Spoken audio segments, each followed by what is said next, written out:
समजुती तोडायच्या आहेत. We have to break some stereotypes ना. आई वडील शिकवतात मुलांना बॉईज डोंट क्राय ना, दॅट्स अ स्टिरियोटाइप. गैर समजुती आहे. मुलगा जर रडायला लागला तर आपण काय बोलतो पटकन, अरे मुलगी आहे का, आयु गर्ल. कुठल्या शास्त्रात दिलंय बरं की फक्त मुली रडू शकतात, अश्रूंचा अधिकार फक्त मुलींकडे आहे, असं कुठल्या शास्त्रात दिले आहे? आपल्याकडे एकच शास्त्र आहे, पवित्र शास्त्र. आणि माझ्या पवित्र शास्त्रामध्ये तर योसेफी रडलाय, दाऊद राजा असून देखील रडलाय, आणि येशू ख्रिस्त देखील रडला आहे. ठीक आहे की असं म्हणतात ना की अश्रू हे स्त्रियांचं हत्यार आहे, पण ते तिची ताकद देखील आहे. देवाने जे आहे भावना, इमोशन्स अँड फिलिंग्स फक्त स्त्रियांना दिलेले नाहीये ना, त्यांनी स्त्री आणि पुरुष दोघांना त्याच्या स्वरूप आणि समानतेमध्ये बनवलेला आहे ना. भावना स्त्री आणि पुरुष दोघांना दिलेल्या आहेत ना. असं नाही ना की स्त्रीमध्ये फक्त त्यांनी भावना टाकल्या, अश्रू दिले, इमोशन्स दिले, फिलिंग्स दिले, आणि पुरुषाला रोबोट सारखं बनवलं की स्त्री सांगेल त्याचं स्त्रीने म्हटलं फळ खा, तुझी बुद्धी वापरू नकोस ना, स्त्रीने सांगितलं तर खा, असं नाही ना. पुरुषांना देखील त्यांनी फिलिंग्स दिलेल्या आहेत, भावना दिलेल्या आहेत ना. इथे मुद्दा असा आहे की जशा स्त्रिया आपल्या भावना व्यक्त करतात ना, रडून, आरडून, भांडून, किंचाळून, बोलून, पण पुरुष तसं करत नाही. का?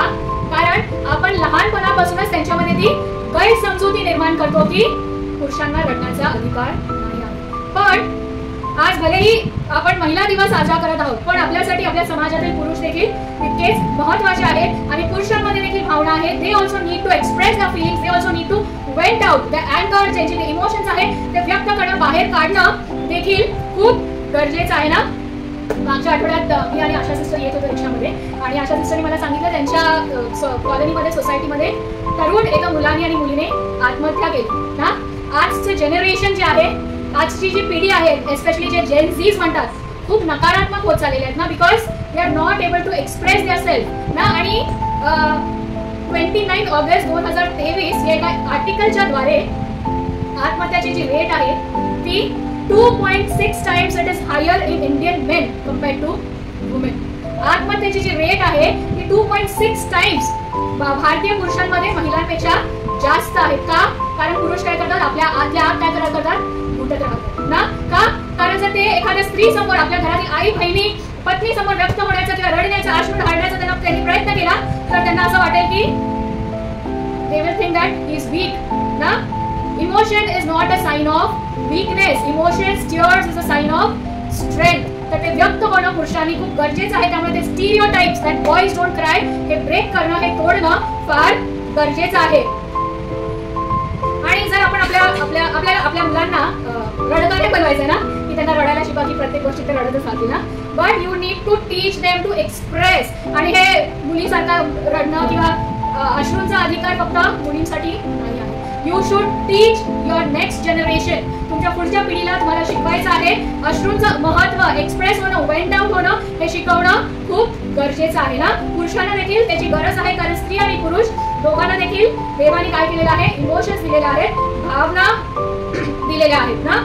आणि जर माझं उदाहरण द्यायचं झालं तर माझ्या आयुष्यामध्ये मी खूप रडली, इतकी रडली की एका काळी मला असं वाटलेलं की रडून रडून माझी दृष्टी जाईल, इतकी रडली आहे. लिटरली त्या पिक्चरमध्ये दाखवतात ना की बाहेर लोकांना माहिती नाही पडावं म्हणून बाथरूममध्ये जातात, ते नळ चालू करतात, तसं सुद्धा मी केलेलं आहे ना. जोरात नळ चालू ठेवून बाथरूममध्ये जाऊन मी रडली आहे. लिटरली असं मला वाटलं की कदाचित माझी दृष्टी जाईल. आणि एक वेळ माझ्या आयुष्यात अशी पण आली की माझे अश्रू संपले. मला रडायची खूप इच्छा व्हायची, पण डोळ्यातून पाणीच निघायचं ना. आणि आज त्या सर्व संघर्षांना पार होत मी आज आलेली आहे. आणि जे माझे जवळचे लोक आहेत, ज्यांनी माझा संघर्ष पाहिलेला आहे, अश्रू पाहिलेले आहे, ते call me a strong women today ना. आणि ते त्या अश्रूंचीच देण आहे, अश्रूंची झाली फुले म्हणतात ना. आपण ते वचन वाचू, स्तोत्र संहिता 30:5. Weeping may endure at night, but joy comes in the morning. तुमच्या अश्रूची नक्कीच फुले होतील. आणि आजचा महिला दिवस असला तरी I wanted to give something to the men also. आणि हे जो गैरसमज आहे की अश्रूंवरती फक्त स्त्रियांचा अधिकारी आपण तोडलं पाहिजे, आणि पुरुषांना देखील समजून घेतलं पाहिजे की रडणं किंवा दुःख व्यक्त करणं, venting out is not a sign of weakness. कदाचित त्याच्याद्वारे पुरुषांमध्ये आत्महत्याची रेट कमी होईल ना, because they learn to express their self.